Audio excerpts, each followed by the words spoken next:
350 বছর কান্না, 350 বছর কান্না করে আদম পাইল ক্ষমা, যার উসিলায় পাইলেন ক্ষমা তিনি রাসূলুল্লাহ, তিনি হাবিবুল্লাহ। এতটুকু তো বলতে পারবেন, তিনি রাসূলুল্লাহ, তিনি হাবিবুল্লাহ।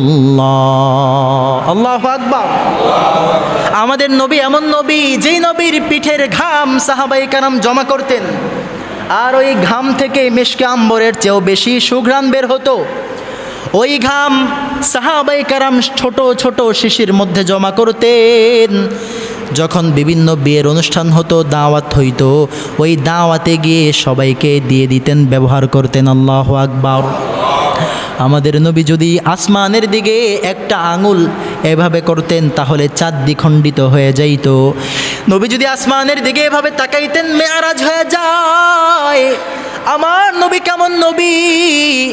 ওই নবী যদি মুখ থেকে কোনো কথা বের করতেন, ওই কথাটা কিয়ামত পর্যন্ত ইতিহাসের পাতায় স্বর্ণাক্ষরে লেখা হয়ে যায়। জোরে পড়েন না সুবহানাল্লাহ। এমন নবীর উম্মত আমরা হতে পেরেছি, খুশি না বেজার? তাহলে জোরে পড়ি আল্লাহু আকবার, আরো আওয়াজ দিয়ে পড়ি সুবহানাল্লাহ। বালাগাল উলা বিকামালিহি কাশাফাদ দুজা বিজামালিহি হাসুনাত জামিউ খিসালিহি صلوا عليه وآله لا إله إلا الله لا إله إلا الله لا إله إلا الله لا إله إلا الله إله إلا الله لا إله إلا الله لا إله إلا الله لا إله إلا الله لا إله إلا الله لا إله إلا الله لا إله إله إلا الله لا إله إلا الله لا إله لا إله إلا الله محمد رسول الله صلى الله عليه وآله وسلم। আলহামদুলিল্লাহ, দয়াময় রব্বুল আলামিনের দরবারে লাখো কোটি শুকরিয়া, যে মহান দয়াময় রব্বুল আলামিন অত্যন্ত দয়া করে, মায়া করে, মহাব্বত করে আল্লাহ জাল্লা জালালুহু আম্মান নাওয়ালুহু এর পবিত্র ঘরে জুমার সালাত আদায়ের লক্ষ্যে এবং তার পূর্ব মুহূর্তে কোরআন ও হাদিসের আলোকে কিঞ্চিত আলোকপাত আমাকে করার এবং আপনাদেরকে শ্রবণ করার তৌফিক দান করেছেন। সকলেই শুকরিয়াতান পড়ি আলহামদুলিল্লাহ। লাখো কোটি দরুদ ও সালাম বিশ্বনবী, মহানবী, শ্রেষ্ঠ নবী মুহাম্মাদুর রাসূলুল্লাহ সাল্লাল্লাহু আলাইহি ওয়া আলিহি ওয়াসাল্লামের ওপর। সম্মানিত হাজিরিন, গত জুমায় আমরা আলোচনা শুনেছিলাম মুসলমানদের দ্বিতীয় কিবলা মক্কাতুল মুকাররমার ইতিহাস, তার ফজিলত, গুরুত্ব এবং তাৎপর্য সম্পর্কে। আল্লাহ সুবহানাহু ওয়া তাআলার তৌফিক আমাদের সহযোগী হলে আজকের এই জুমাতে ইনশাআল্লাহ আমরা আলোকপাত করব মক্কাতুল মুকাররমার পূর্ব কোণে যে পাথর রয়েছে, জান্নাতি পাথর হাজরে আসওয়াদ যাকে বলা হয়, হাজরে আসওয়াদ, সেই হাজরে আসওয়াদের ইতিহাস। সেই সাথে আমরা জানব জমজম কূপ, জমজম কূপের ইতিহাস, ফজিলত এবং হাজরে আসওয়াদ যে কোণে আছে, অর্থাৎ যেখান থেকে তাওয়াফ শুরু করা হয়। হাজরে আসওয়াদে আসার আগে আরেকটা রুকন আছে, এটাকে বলা হয় রুকনুল ইয়ামানি। নাম শুনেছেন না? রুকনুল ইয়ামানি। এই রুকনুল ইয়ামানি সম্পর্কে আজকে আমরা জানব। তাহলে কয়েকটি বিষয় সম্পর্কে জানব: হাজরে আসওয়াদ, রুকনে ইয়ামানি এবং জমজম কূপ সম্পর্কে ইনশা আল্লাহ। যেহেতু হজের মাস সামনে, হজ সম্পর্কে বিস্তারিত আলোচনা হবে, এজন্যে এই বিষয়গুলো আমাদের জানা প্রয়োজন। এগুলোকে বলা হয় মৌসুমি আলোচনা। কি আলোচনা? মৌসুমি কিছু ফল আছে না, এই ফলগুলো শুধুমাত্র মৌসুমেই পাওয়া যায়, বছরের অন্য কোনো মাসে পাওয়া, মৌসুম ছাড়া পাওয়া যায় না। ঠিক এই আলোচনাগুলো হলো মৌসুমি আলোচনা। অন্য কোনো মাসে এই আলোচনা আপনি পাবেন না। শুধুমাত্র হজের মাসগুলো যখন আসে তখন হজের গুরুত্ব ফজিলত সম্পর্কে আলোচনার পূর্বে এই কিছু আলোচনা করা দরকার। যতটুকু আলোকপাত করা হবে আল্লাহ সুবহানাহু ওয়া তাআলা আমাকে ইখলাসের সাথে বলবার, সহজে বলবার এবং আপনাদের সকলকে সহজে বুঝবার জন্য কবুল করুন, পড়ি আমিন। সম্মানিত হাজিরিন, আল্লাহ রাব্বুল আলামিন পয়গম্বর আদম আলাইহিস সালাতু ওয়াস সালামকে জান্নাত থেকে দুনিয়ার জমিনে অবতরণ করিয়েছেন। যে আদম, জান্নাতে এখন আর তোমার স্থান নেই, যেহেতু তুমি ফল ভক্ষণ করেছো, ওই গাছের নিকট যেতে আমি আল্লাহ নিষেধ করেছি। এখন যেহেতু এ ফল খেয়েছো, এখন তো তোমার টয়লেটের ব্যাগ হতে পারে, টয়লেটের ব্যাগ হবে। আর জান্নাত এমন জায়গা যেখানে কোনো নাপাকের আশ্রয় নাই। জান্নাতে কোনো ব্যক্তি এসেঞ্জা করতে পারবে? টয়লেট করা যাবে? যাবে না। কোনো নাপাকির স্থান জান্নাতে নেই। এখন আদম পয়গম্বর, তিনি তো ফল খেয়ে ফেলেছেন। এখন আল্লাহ তাআলা বলেছেন তুমি দুনিয়াতে নেমে যাও, দুনিয়াতে চলে যাও। তো পয়গম্বর আদম যদি দুনিয়াতে না আসতেন তাহলে কি আমরা হতাম? আমরা হতাম না। জান্নাতে থাকতেন শুধুমাত্র আম্মাজান হাওয়া আলাইহিস সালাতু ওয়াস সালাম আর আমাদের পিতা আদম আলাইহিস সালাতু ওয়াস সালাম, দুজনেই বসবাস করতেন। আমরা কিন্তু সেখানে আর হতাম না, কারণ সন্তান জন্মগ্রহণ করতে হলেও তো নাপাকির দরকার আছে না নাই? তো এই জন্যে জান্নাতে তো কোনো নাপাকের স্থান নেই। নাপাকির জায়গা হলো দুনিয়াতে, ঠিক না কথা? তো আল্লাহ রাব্বুল আলামিন আদম পয়গম্বরকে যখন দুনিয়াতে নাজিল করেছেন, আদম পয়গম্বর একা এসেছেন নাকি সঙ্গে কিছু জিনিস নিয়ে আসছেন? কিছু জিনিস নিয়ে এসেছেন। তন্মধ্য হতে উল্লেখযোগ্য একটি হলো হাজরে আসওয়াদ, এই কালো পাথর। এখন কালো পাথর বলি আমরা, এই পাথর তো কালো ছিল না। এই পাথর ছিল, রাসূল বলেন তিরমিজি শরীফের 877 নম্বর হাদিস, আল্লাহর পয়গম্বর বলেন নাজালাল হাজরুল আসওয়াদু মিনাল জান্নাহ। আল্লাহ রাব্বুল আলামিন এই পাথরটাকে জান্নাতি পাথর হিসেবে দুনিয়ার জমিনে নাজিল করেছেন জান্নাত থেকে। ওয়া হুয়া আশাদ্দু বায়াদাম মিনাল লাবান, আর এই পাথরটা আশাদ্দু বায়াদাম মিনাল লাবান, লাবান মানে হলো দুধ, দুধের চেয়েও অধিক সাদা ছিল। সুবহানাল্লাহ। ওয়া হুয়া আশাদ্দু বায়াদাম মিনাল লাবান। আল্লাহর পয়গম্বর বলেন এই যে পাথরটা দেখো তোমরা কালো, এই পাথরটা কালো ছিল না, এই পাথরটা ছিল শুভ্র, এই পাথরটা ছিল সাদা। এই পাথরটা কেমন সাদা ছিল? বলে দুধের চেয়েও বেশি সাদা ছিল, দুধের চেয়েও বেশি সাদা। অন্যত্র এক বর্ণনায় পাইলাম আল্লাহর পয়গম্বর বলেন এই পাথরটা বরফের চেয়েও বেশি সাদা ছিল। সুবহানাল্লাহ। আল্লাহর পয়গম্বরকে প্রশ্ন করা হয়, ও পয়গম্বর, এত এত সাদা পাথরটা কেমন করে কালো হয়ে গেল? কালো কুচকুচে হওয়ার কারণটা কি? আল্লাহর পয়গম্বর জানায়া দেয় ফাসাওয়াদাতহু খাতায়া বনি আদম, এই পাথরটা যদিও ছিল সাদা, কিন্তু বনি আদমের গুনাহ টেনে টেনে টেনে টেনে এই পাথরটা হয়ে গেছে কালো। তাহলে বুঝতে পারলাম এই পাথরে চুমু দিলে গুনাহগুলো পাথরটা টেনে টেনে নিয়ে যায়, ঠিক কিনা জোরে বলেন। আল্লাহর পয়গম্বর জানায়া দেয় আদম পয়গম্বর দুনিয়ার জমিনে যখন আসলেন তখন জান্নাতি হাজরে আসওয়াদ, এই জান্নাতি পাথরটা ওয়া হুয়া আশাদ্দু বায়াদাম মিনাল লাবান, দুধের চেয়েও সাদা পাথর জান্নাত থেকে নিয়ে আসছেন। তাহলে বলেন এই পাথরটা কি দুনিয়ার কোনো পাথর নাকি জান্নাতের পাথর? জান্নাতের পাথর। সঙ্গে আরও দুইটা জিনিস নিয়ে আসছেন। একটা হলো মূসা পয়গম্বরের লাঠি, যেই লাঠিটা মূসা পয়গম্বর বিপদে ব্যবহার করতেন, সব সময় তার সাথে রাখতেন। এই লাঠিটা জান্নাতি পাথর। পড়েন আল্লাহু আকবার। জান্নাতে একটা গাছ আছে, নাম হলো মেদি গাছ। কি গাছ? এই মেদি গাছের ঢাল দিয়ে ওই লাঠিটা তৈরি। আমাদের পিতা আদম নবী ওই লাঠিটা জান্নাত থেকে দুনিয়াতে নিয়ে আসছেন, আর ওনার সন্তান মূসা পয়গম্বর ওই লাঠিটা ব্যবহার করেছেন।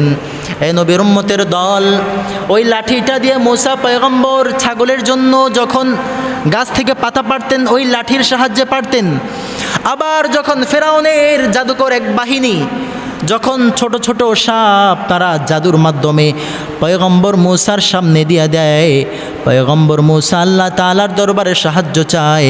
আল্লাহ বলে, মূসা চিন্তার কোনো কারণ নাই, তোমার হাতের লাঠিটা দিয়া তুমি একটা বাড়ি দাও, তোমার হাতের লাঠিটা তুমি ছুঁড়ে ফেলো।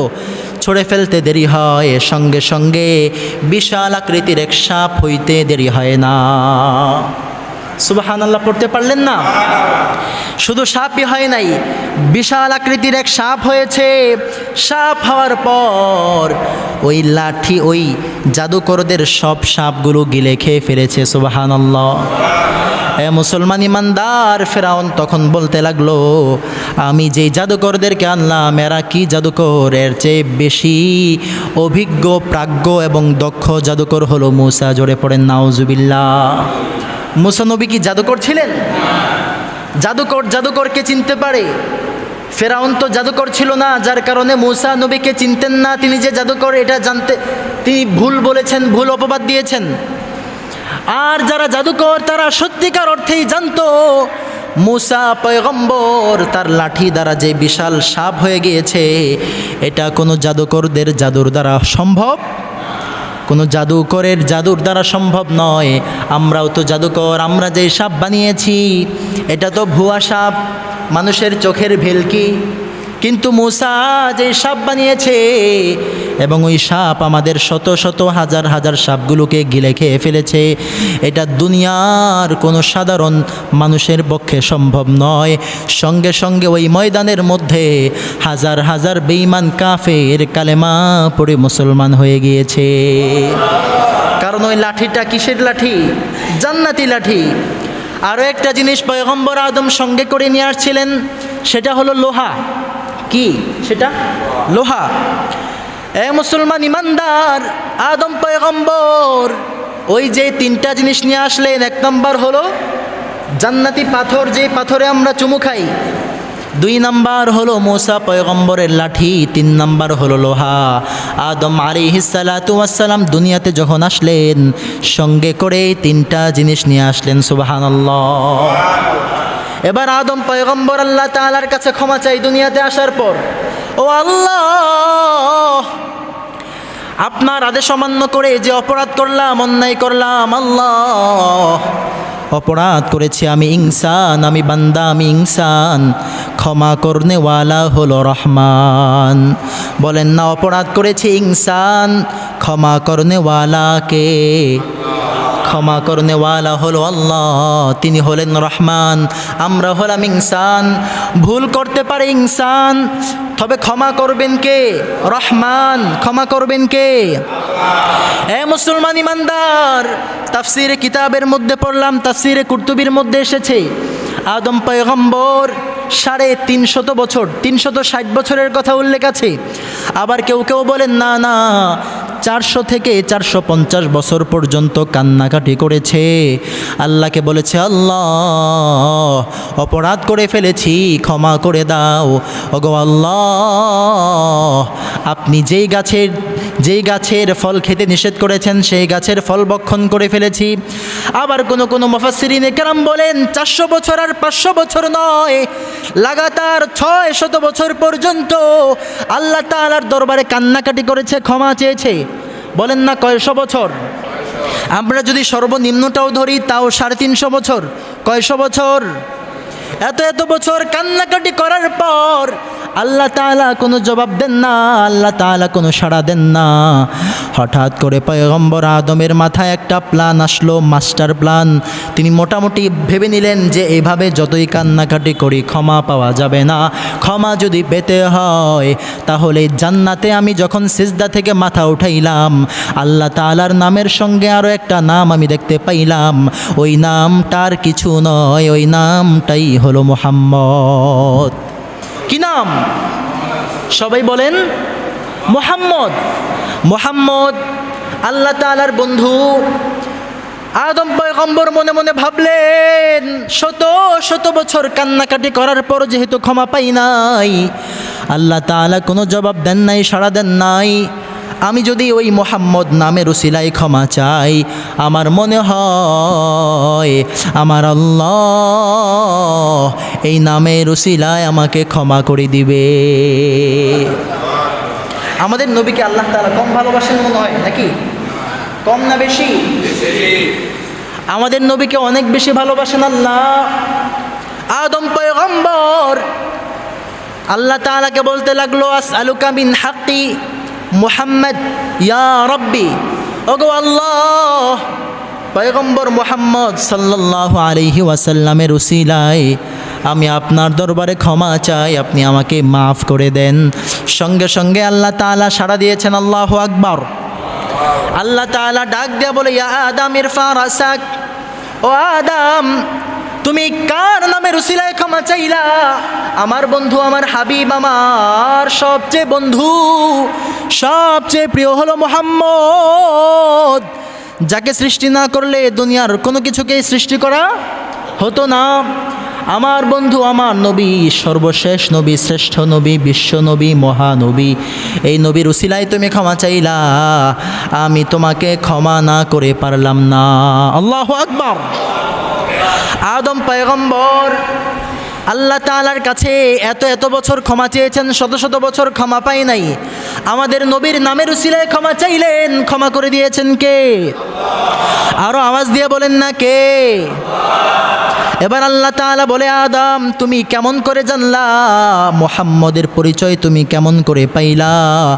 এ মুসলমান, আল্লাহ জানেন কি জানেন না? আল্লাহ সব কিছুই জানেন। এরপরেও আল্লাহ বান্দাকে জিজ্ঞেস করেন। আল্লাহ জিজ্ঞেস করলেন, আদম কেমন করে তুমি মুহাম্মদের পরিচয় পাইলা? মুহাম্মদকে তো এখনো আমি আল্লাহ দুনিয়ার জমিনে আবির্ভাব ঘটাই নাই, মুহাম্মদকে এখনো দুনিয়ার জমিনে পাঠাই নাই, মাত্র তোমাকে পাঠাইলাম, তোমাকে দিয়া তো শুরু। অসংখ্য অগণিত নবী রাসূল দুনিয়াতে যাবে, সর্বশেষ আমি মুহাম্মদকে পাঠাবো ফাইনাল খেলা খেলার জন্যে।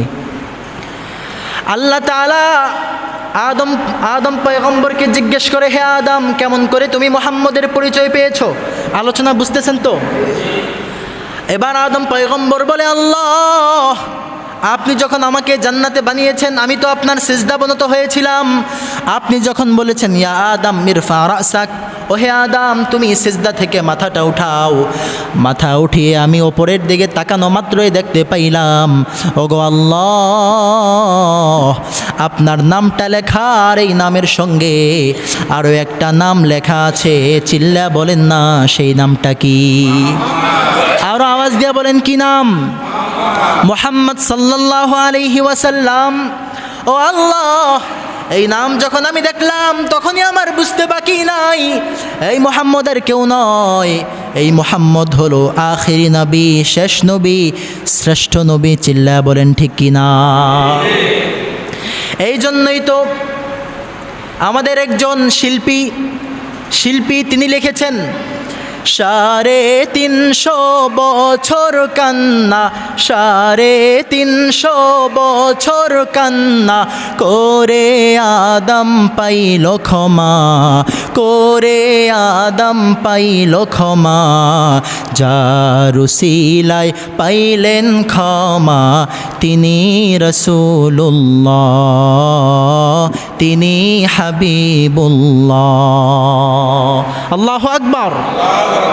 পড়েন আমার সঙ্গে, তিনি রাসূলুল্লাহ, তিনি হাবিবুল্লাহ।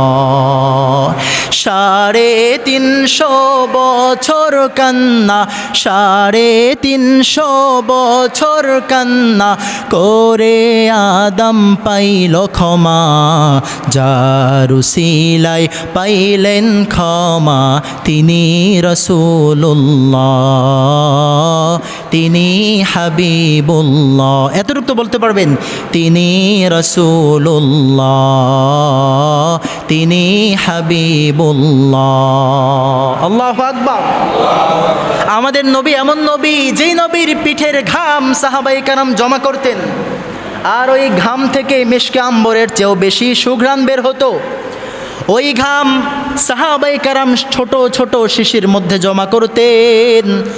যখন বিভিন্ন বিয়ের অনুষ্ঠান হতো, দাওয়াত হইতো, ওই দাওয়াতে গিয়ে সবাইকে দিয়ে দিতেন, ব্যবহার করতেন। আল্লাহু আকবার। আমাদের নবী যদি আসমানের দিকে একটা আঙুল এভাবে করতেন তাহলে চাঁদ দ্বিখণ্ডিত হয়ে যাইত।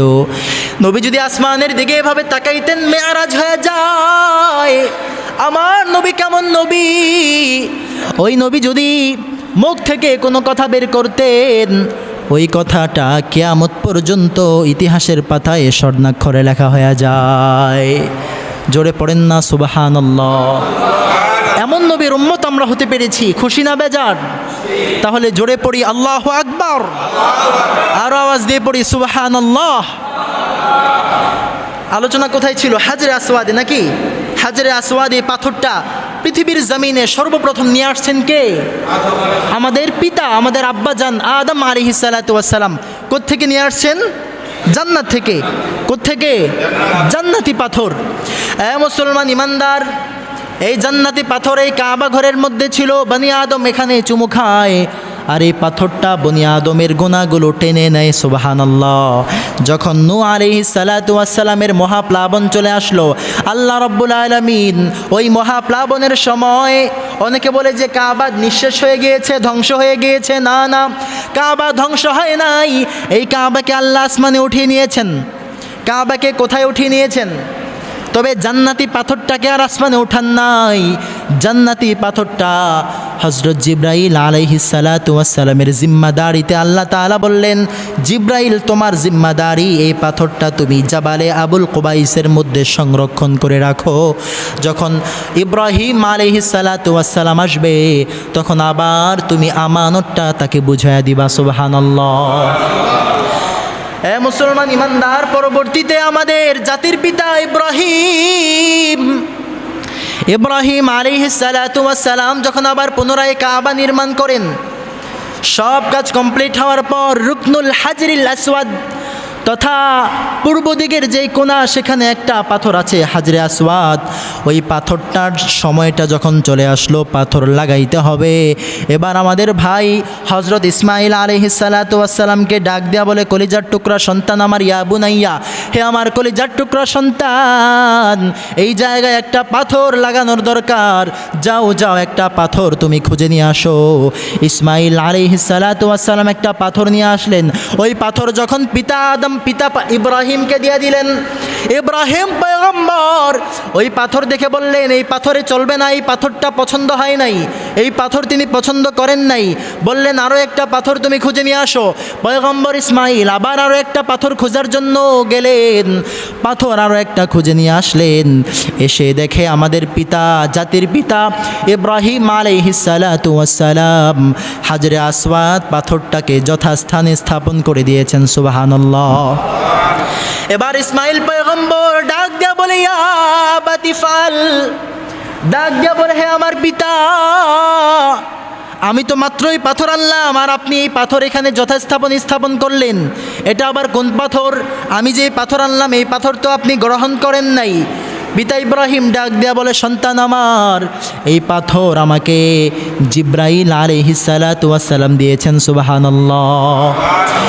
কোন রিওয়ায়াতে আছে, জিবরাইল বলল, হে ইব্রাহিম, আল্লাহর খলিল, এই পাথর আপনার জন্য আল্লাহ তাআলা আমার কাছে সংরক্ষণ করে রেখেছেন। আমি পাথরটাকে জাবালে আবুল কুবাইসের মধ্যে রেখেছিলাম। এই নেন আপনার আমানত, আপনাকে বুঝিয়ে দিলাম। আবার কোন কোন বর্ণনায় পাওয়া যায় সরাসরি আল্লাহ তাআলা পয়গম্বর ইব্রাহিমকে এই পাথর দিয়েছেন। সুবহানাল্লাহ। ওই পাথরের মধ্যেই বনি আদম চুমু খায় চুমু খায়। এ মুসলমান ইমানদার, এই পাথর আবার যখন আল্লাহর পয়গম্বরের বয়স হয় 35 বছর, কত বছর? কোনো রেওয়ায়েতে এসেছে 30 বছর, অর্থাৎ 30 থেকে 35 বছর বয়সে যখন আল্লাহর পয়গম্বর উপনীত হন, ওই সময় মক্কার কুরাইশরা আবার পুনরায় যখন এই কাবা নির্মাণ করতে শুরু করে দেয়, নির্মাণ করার শুরুতেই হাজরে আসওয়াদ পাথরটাকে নিয়ে একটা যথাস্থানে একটা রেখেছে, সংরক্ষণ করে রেখেছে। কাবা ঘর পুনরায় মেরামত করবে, কাবা ঘর পুনরায় মেরামতের কাজ শুরু হয়ে গিয়েছে। ঘোষণা করে দেওয়া হয়েছে এই কাবা ঘরে যত টাকা ব্যয় করা হবে, যত দিনার ব্যয় করা হবে, স্বর্ণ মুদ্রা যা কিছু ব্যয় করা হবে, আল্লাহর কসম একটা পয়সাও, একটা স্বর্ণ মুদ্রাও তোমরা হারাম দিবা না। যারা এই সাহায্য সহযোগিতা করবা আল্লাহর এই ঘরের জন্য, সবাই হালাল পয়সা থেকে, হালাল মুদ্রা থেকে দান করবা। সুবহানাল্লাহ। হালাল মুদ্রাগুলো জমা করা হয় একটা জায়গায়, জমা করে দেখা হয় ওই হালাল সম্পদের যে পরিমাণ সেটা বড়ই কম। হালাল সম্পদ কম হয় না বেশি হয়? কম হয়, কিন্তু এটার মধ্যে বারাকা দিয়ে রাখেন কে? আর হারাম সম্পদ যত বেশি হোক না কেন সেটার মধ্যে কোনো বারাকাত, এই জন্যই বলা হয় হারামে কি নাই? হারামে আরাম নাই। হালালের শান্তি আছে না নাই? দিয়ে রেখেছেন কে? এ মুসলমান ইমানদার, হালাল সম্পদগুলো যখন একত্রিত করা হয়, যখন ইঞ্জিনিয়ারকে ডাকা হয়, আমাদের এই পরিমাণ সম্পদ আছে, বাড়ি যখন করা হয় তখন ইঞ্জিনিয়ারের সঙ্গে আলোচনা করতে হয় না? তিনি একটা প্ল্যান করে এই বাজেটে কেমন বাড়ি হবে, সব কিছু মিলিয়ে যখন পুরো কাজের একটা নকশা তিনি দেন, তখন তিনি বলে যে এত কোটি টাকা হলে এই বাড়ির পুরো কাজটা কমপ্লিট করা যাবে। কথা ঠিক না বে ঠিক? এখন মক্কার আরবের বড় বড় নেতারা যখন ইঞ্জিনিয়ারকে ডাকলো যে আমাদের এই সম্পদ হয়েছে, এতটুকু সম্পদ দিয়ে আমরা কি কাবা ঘর নির্মাণ করতে পারবো? তো ইঞ্জিনিয়ার বললেন যে আসলে আপনাদের তো সম্পদ হালাল, পরিমাণ কম, অল্প পরিমাণে এই সম্পদ দিয়ে কাবা নির্মাণ হবে, তবে ইব্রাহিম পয়গম্বর যে কাবা নির্মাণ করে দিয়েছিলেন বিশাল আকারে, এত বড় কাবা হবে না, ছোট্ট পরিসরে হবে। টাকা বেশি হলে বাড়ির পরিমাণ, বাড়ি বড় করা যায়, যেমন মনে চায় তেমন করা যায়। আর অর্থ কম, সম্পদ কম, বাড়ি সুন্দরভাবে করতে গেলেই বেশি বড় হবে না, হয়তো একতলা হবে বা 2 তলা 3 তলা হবে। ঠিক না কথা? তো ইঞ্জিনিয়ারের প্ল্যান অনুযায়ী মক্কার সব নেতারা বলল আমাদের কাবা বড়র দরকার নাই, ছোট হোক, তবে হালাল সম্পদ থেকেই হোক। আল্লাহু আকবার পড়েন। যার কারণে এখন যে হাতিমে কাবা, এটা তো এখন খোলা, এটা আগে কাবার অংশ ছিল, কাবার কি ছিল? অংশ ছিল। এখন ওই যে হালাল সম্পদ দিয়ে তো আর কাবাকে বড় করা যায় না, যার কারণে এখন হাতিম যেটা, এটা খোলা আছে, খোলা অবস্থায় আছে, এখন এখানে যাওয়া যায়। আর কাবা ঘরের পরিমাণটা ছোট হয়ে গিয়েছে। মুসলমান ইমানদার আল্লাহর গোলাম, কাবা ঘরের কাজ সম্পাদন হয়ে গিয়েছে। কাবা ঘর কার ঘর? এটাও কার ঘর? আল্লাহর ঘর। আল্লাহর ঘরের দাম আছে না নাই? আল্লাহর ঘরের দাম কি পরিমাণে বেশি? বলে আল্লাহর ঘরের কাজ করার জন্য মক্কার কোরাইশরা সম্মানিত হয়েছে। শুধু কার কারণে? কোরাইশদেরকে বলা হতো আল্লাহর ঘরের খাদেম, তথা আল্লাহর ঘরের রক্ষণাবেক্ষণের দায়িত্বে তারাই নিয়োজিত থাকতো। মসজিদে যদি কোনো একটা বালু দেখতো, নিজ হাতে তারা এটাকে পবিত্র করত, পরিষ্কার করত। আর এই কাজটাকে করার কারণে তারা ইতিহাসের পাতায় সবচেয়ে দামি হয়ে গিয়েছে। মসজিদের কাজ করাকে তারা নিজেদের সৌভাগ্যের কারণ মনে করত। আল্লাহু আকবার। আর আমরা কি করি? মসজিদের কাজকে মনে করি নিকৃষ্টতম কাজ নাকি? না না, মসজিদের কাজ করা সৌভাগ্যের বিষয়। কোরাইশরা যখন কোফাতে ব্যবসা করতে যাইতো, কোরাইশরা যখন ইয়ামানে যাইতো, সবাই কোরাইশদেরকে সম্মানের চোখে দেখতো, কারণ তারা আল্লাহ তাআলার ঘরের খাদেম। পৃথিবীতে যত বংশ আছে, মোল্লা বংশ বলেন আর যেই বংশই বলেন, যত বংশ আছে, সব বংশের মধ্যে শ্রেষ্ঠ বংশ হলো কোরাইশ বংশ। কি বংশ? কোরাইশ বংশ। আমি শুধু একটা বংশের নাম বললাম, হাজার হাজার বংশ আছে না? খান বংশ, এরপরে এদিকে আর কি বংশ আছে? শিকদার বংশ, হাওলাদার বংশ, এরপরে আরও কয়েকটা বংশের নাম বলেন না। সরকার বংশ, মিয়া বংশ, এটা হলো আমাদের বাঙালিদের সংস্কৃতি, চৌধুরী বংশ। এই বংশগুলো আমাদের বাংলাদেশে আছে, বাহিরে যান ওখানেও শত শত বংশ আছে। সম্মানিত হাজরিন, তো এই কোরাইশ হলো একটা বংশ, জুরহুম একটা বংশের নাম, আমালিকা একটা বংশ, এভাবে 25টা বংশ ছিল তৎকালীন সময়ে, যেগুলোর নাম শুধুমাত্র নামের কারণে বংশ হতো, নামের কারণে। যেমন আমি কয়েকটা নাম বলি: মোহাম্মদ বিন আবদুল্লাহ বিন আব্দুল মুত্তালিব বিন হাশিম বিন আব্দে মানাফ। এই যে আব্দে মানাফ, এটাও একটা বংশ ছিল, মানাফ বংশ।